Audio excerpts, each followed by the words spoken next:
just keep getting better. And better and better and better. All right, Matt. Here's the inside of your 10-pill, buddy. Now, this thing was a giant ball of corrosion. If the screws are this rusted, these are jet black. Look at that. Imagine what this board looked like. I washed it and got it down to kind of a unifying layer of corrosion. When this puppy showed up, Matt, the relay was in here flopping around free. I fixed that. Fixed all the stuff that it ripped off of. I replaced your tuning tube because it was so corroded I couldn't move it. And I mean, it's a hell of a time to solder to anything on the inside of this box, but that does not mean that this is bad. This thing is working. Top shelf now. But you had that one pop or two pop transistors. This one and this one here were garbage. So there's 3 red dots down in there now, and the rest of them are non-red dots. But replaced 2 transistors, replaced all the burned up parts. Now your power wires were about that long, and they were corroded and gross, and the grommets were all shot and worn out. So I just pulled all that junk out, gave a new power wire, went in here and replaced the distribution wires, put in a little capacitor bank, changed out the burn up resistors back here, got this all back down on the board, added a doorknob. This positive lead that runs along the length of the cabinet comes over here and turns the relay on from this little tiny guy up front, this little tiny micro here on the front. So cute.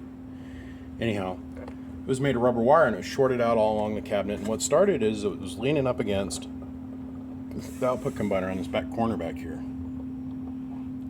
And either through heat or vibration, it was rubber coated, not Teflon coated. So I replaced it with high temp Teflon wire so we won't have that short out problem anymore. Like I said, redouble side stick taped that puppy down and then went to tuning on it. Redid the input tune, replaced the burned up wires back up in here. And then I got rid of the old Radio Shack metal bodied high noise, low velocity fans and went with high velocity, low noise fans. And then I made them voltage regulated. So this thing might look beat up on the outside, but on the inside it's perfect. And it's really, really working good. Okay, let's run across the band here. We use 1000 watt slug as always in PEP mode on the right. On the left is a 1000 watt slug in average. And over here is a 5 watt slug in reverse back from the 10,000 watt dummy load. We're going to use a 5 watt slug in reverse between the 955 and we're going to use the bench 4-pill. Now guys, remember, I'm using a 955, which produces massive amounts of peak power and dick for average. And I mean dick suck for average. So I got a radio coming from my buddy Brian at Truck CB Sales. It's going to hang right here and it's going to become the new bench radio. We can get this average meter moving the way it's supposed to. If I was to use another, like a little 1-pill, kick it in his 4-pill and use a 66 with push-pull transistors, this average meter would be reading exactly half of what the peak power is. But that's the reason the peak meter is always down, you guys.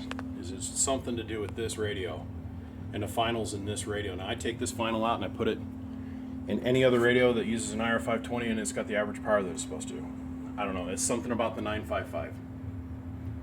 I don't have any time to worry about it. I got too many other amps here to think about radio projects. All that aside, let's get on with it.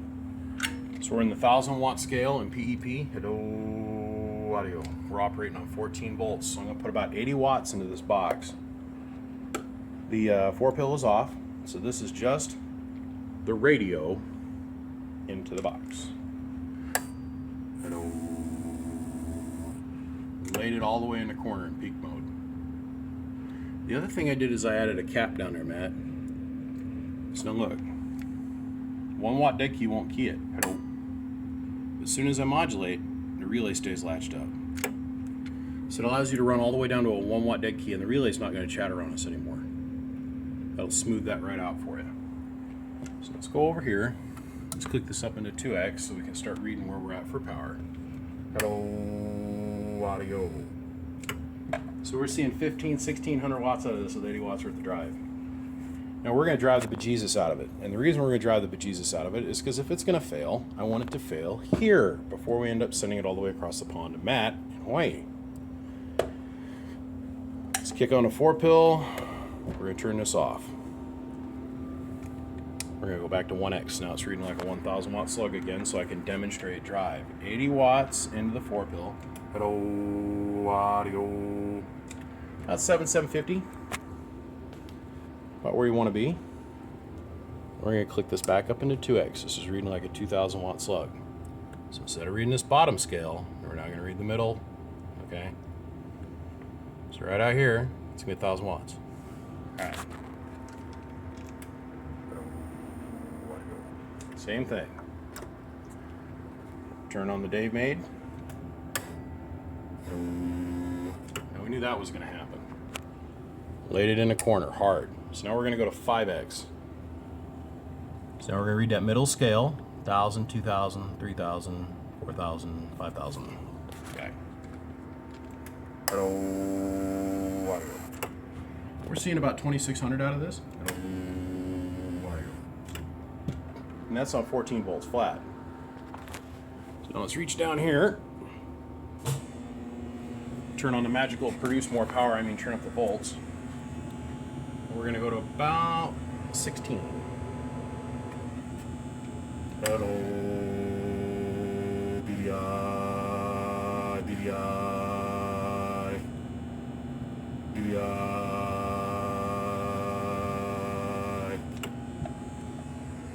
That's 3,100. That's 3,100 to 3,000 watts on 16 volts. The thing is perfect. I put this over here so you can see what it looked like, Matt. Nice and quiet.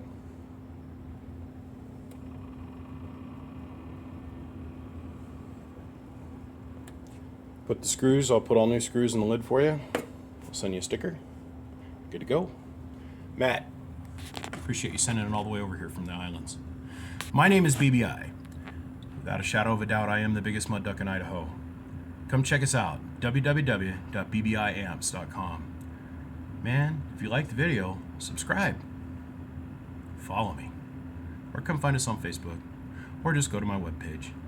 I cannot do this without everybody's support, and I appreciate all the projects. Click, click. I'll talk to you on the bowl.